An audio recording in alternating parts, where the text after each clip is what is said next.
Huh?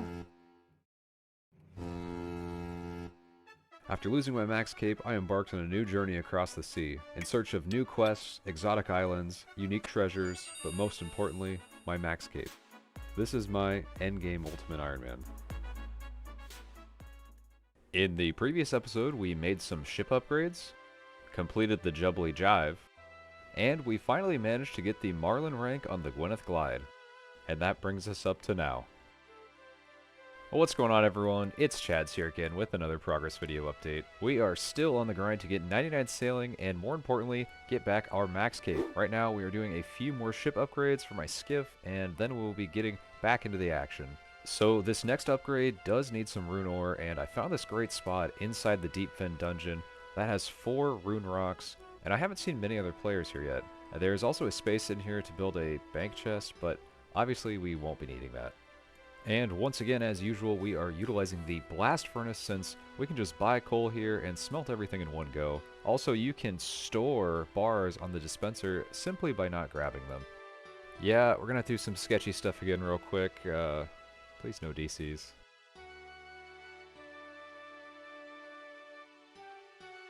Okay, there is our rune hook built and blowpipe secured.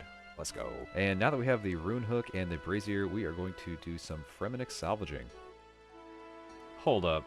What is this one supposed to do?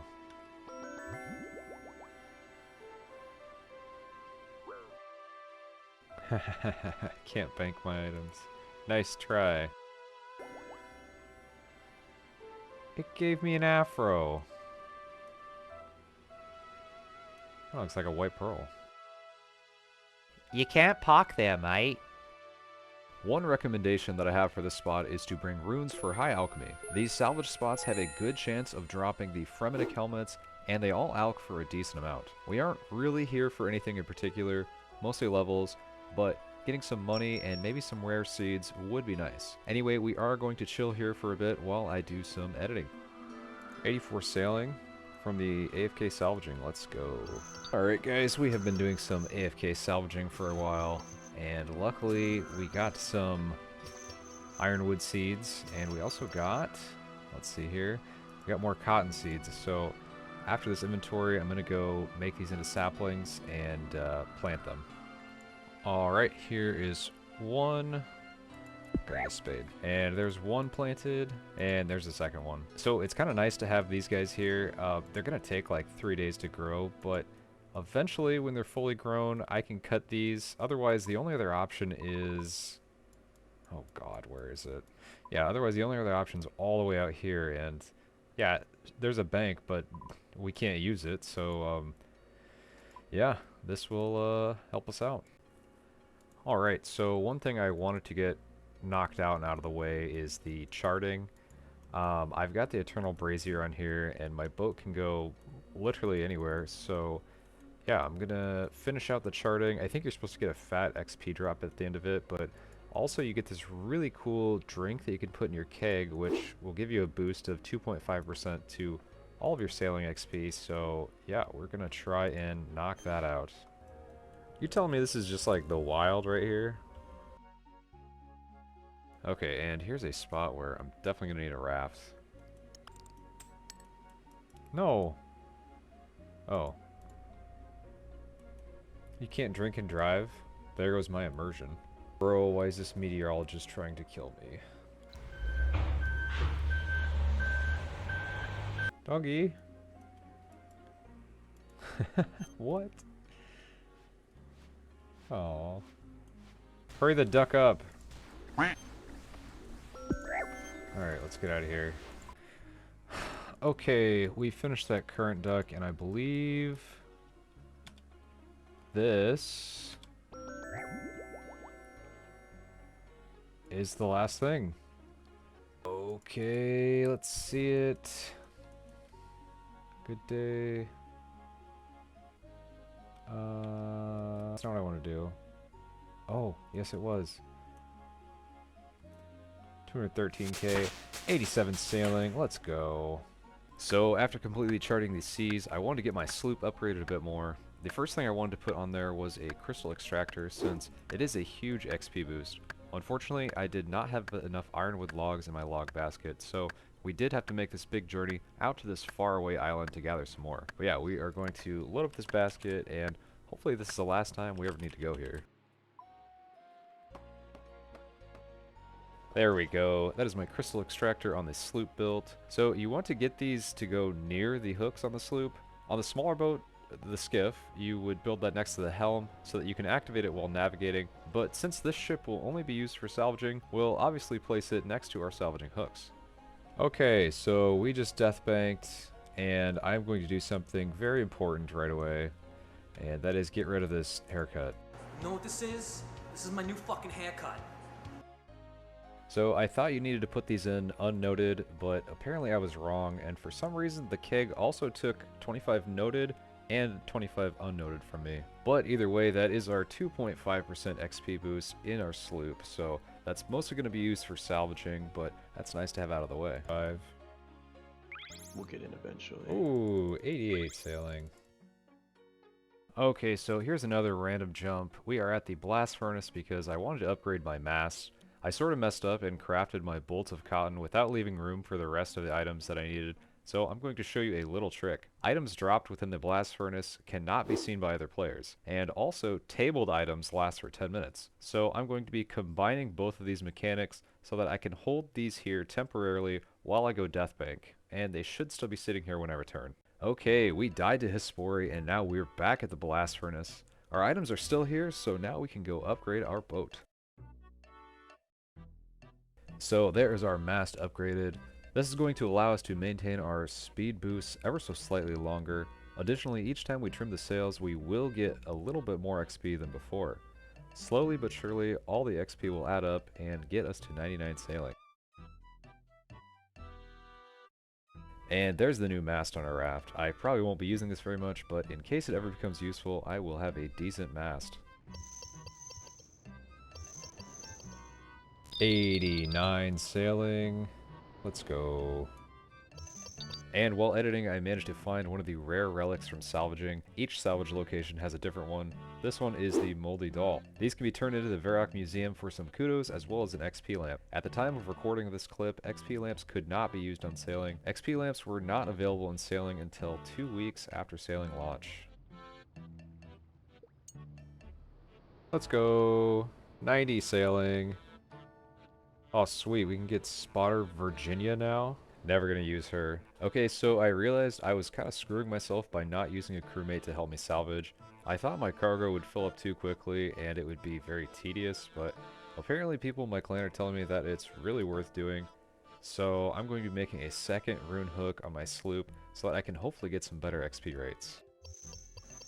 Oh, 91 sailing, let's go.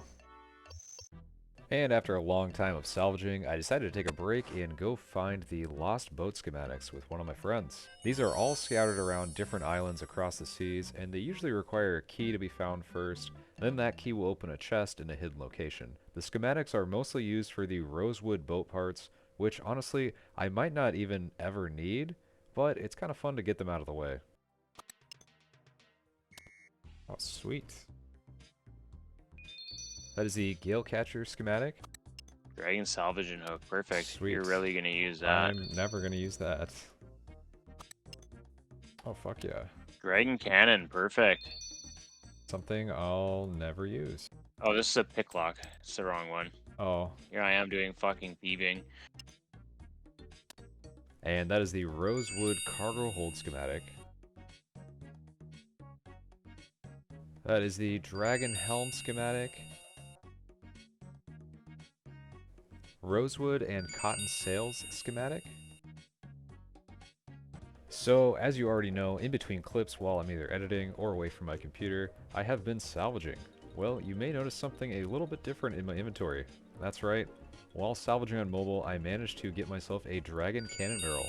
Now, these drop at a rate of 1 in 20,000 from the merchant shipwrecks.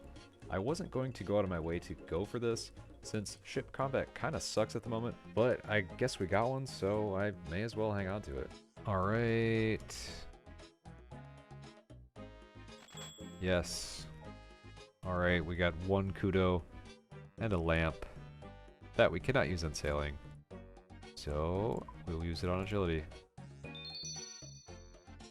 Okay, update day is tomorrow, and I have been seeing a lot of talk about the crystal extractor getting nerfed, so let's hope that it doesn't get nerfed.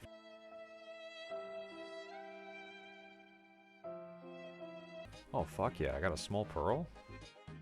So even though they did nerf the XP on the crystal extractor, there is one good thing to come from this update. Now you can officially use XP lamps and Tears of Guthix to gain XP in sailing. So we're going to test it out and see how much we get. Let's see it. Oh, hell yeah. 16k sailing XP. Finally, we can get sailing XP from Tears of Guthix. Oh, 94 sailing. Let's go. Oh, let's go. Let's go. That's 95 sailing. Ooh, I can now have Sailor Jacob. Guys, I actually can't believe this. While salvaging on mobile, once again, we received another Dragon Cannon Barrel. 1 out of 20,000. And we already got 2 of them before 99 sailing. My other Dragon Cannon Barrel is actually sitting in Hesperia at the moment, so this one will be occupying my inventory for now, but holy crap, that is very cool to see. Okay, here's a little bit of a jump. I wanted to build this rowboat space. Swamp paste. Okay, let's see. There we go. Now I should be able to travel from there to here freely. So I can just have my boat parked here. And then whenever we want to do Barracuda Trials, I can just hop on. Yeah, just like that. Easy peasy.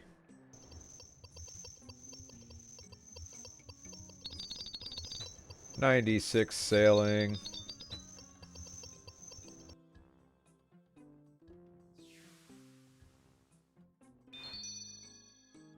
$97 sailing. Let's go. One cool thing about the merchant shipwrecks is that you can get a handful of useful seeds and herbs. I would definitely recommend bringing a seed box and an herb sack if you already have one. Personally, I am only going to be keeping the snapdragon seeds, but salvaging here from 87 to 99 would net you a ton of future herblore XP. That is 98 sailing. Mostly from salvaging, but yeah, we got 1 level to go.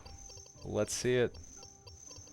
And so from there on, we continued doing a lot of salvaging, earning some money, seeds, and dragon nails along the way. We even went back to doing some more Barracuda Trials for those juicy XP drops. All this was building up until this finally happened. 254.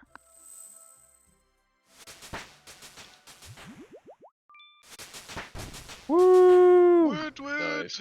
Nice. Yoo-hoo. And he's maxed again. Oh.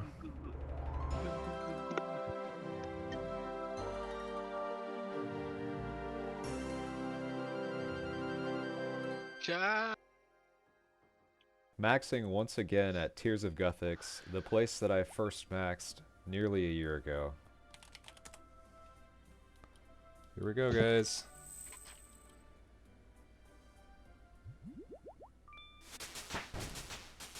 Holy.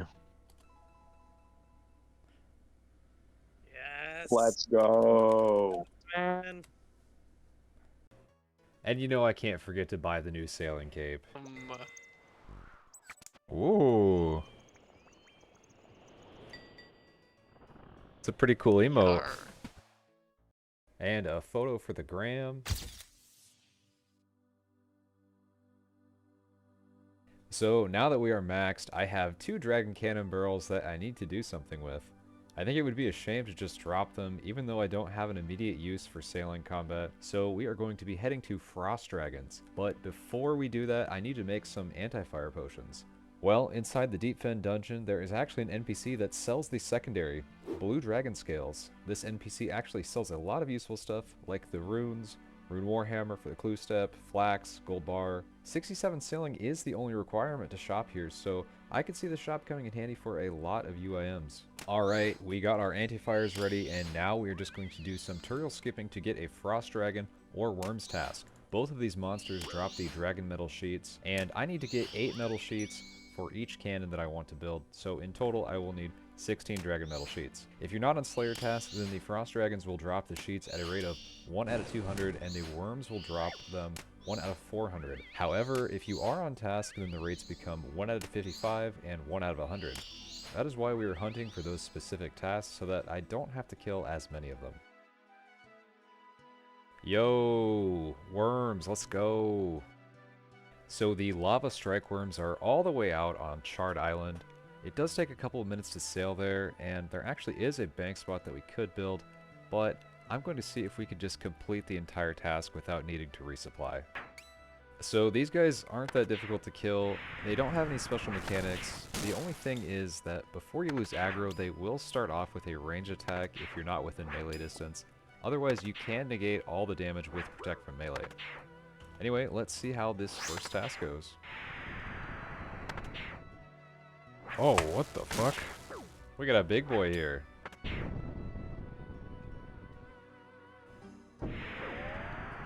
Oh, what the fuck? I didn't realize it burrowed there.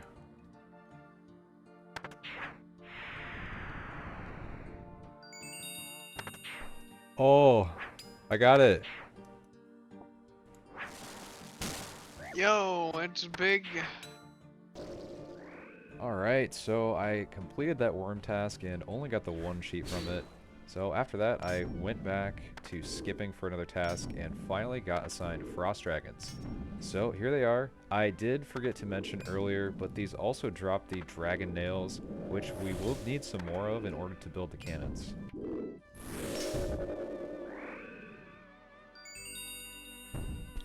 Yo. No way. We already got one? Oh, and one more thing I wanted to mention, just like the Strykewyrms, as long as you have your anti-fire protection and protect from melee up, you won't take any damage from these guys. So I'm not going to bore you with every single drop because it does get pretty repetitive, but we got some more sheets and did some more tutorial skipping and eventually got my first set of 8 sheets required to make the Dragon Cannon. There we go, that is the first Dragon Cannon completed. We are just halfway there. Anyway, back to the tutorial skipping. Here's a fun way to kill the ghosts in the catacombs.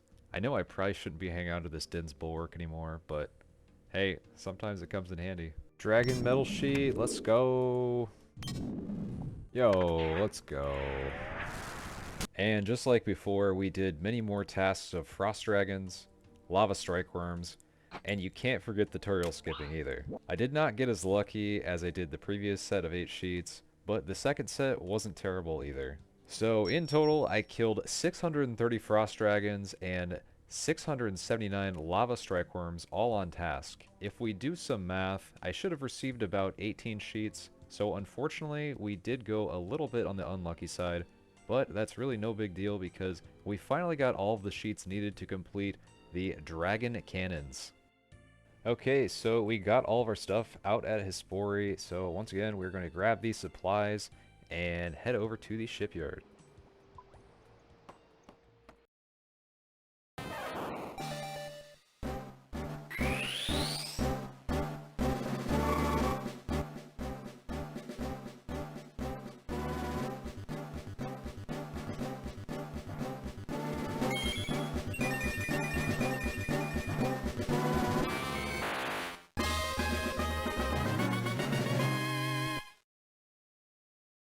Fuck yeah.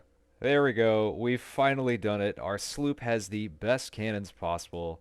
Now the only thing we can hope for is that these cannons will become a little more useful in the future.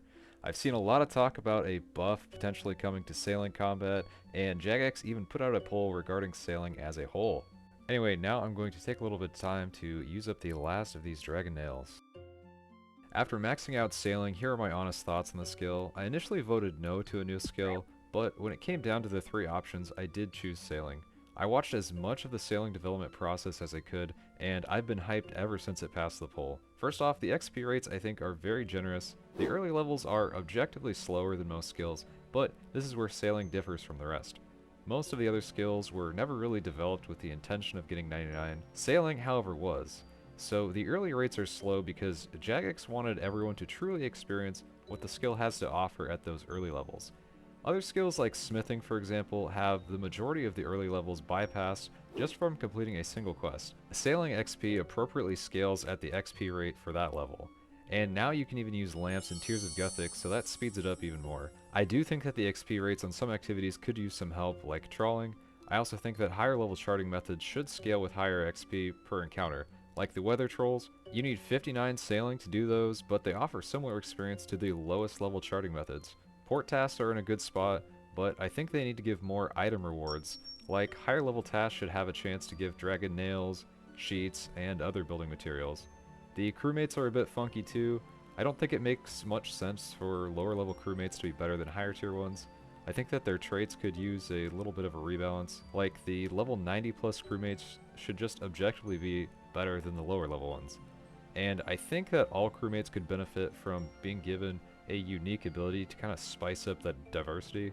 Maybe like Cabin Boy Jenkins can get alternative bonus loot from salvaging because he can see ghost items or something. Or perhaps Spotter Virginia gets you bonus fish because Temperos or something. Moving on, I do like how many different upgrades and facilities the boats can have. The progression seems very linear when upgrading your ships, so you could take that as a good thing or a bad thing. My UIM bias wishes that we didn't need to do all of the parts in one inventory to build something on the ship. It's not that big of a deal. I think there's room for more facilities on the ships in the future. A new facility could be something maybe that passively heals your ship, and perhaps maybe even a larger ship at like 80 sailing or something. I like to imagine that you could have like a mini player-owned house, but on the sea. Anyway, I also wish that the raft had a few more use cases. It's really only used from levels 1 to 15, and just a handful of charting spots. But outside of that, it's basically useless.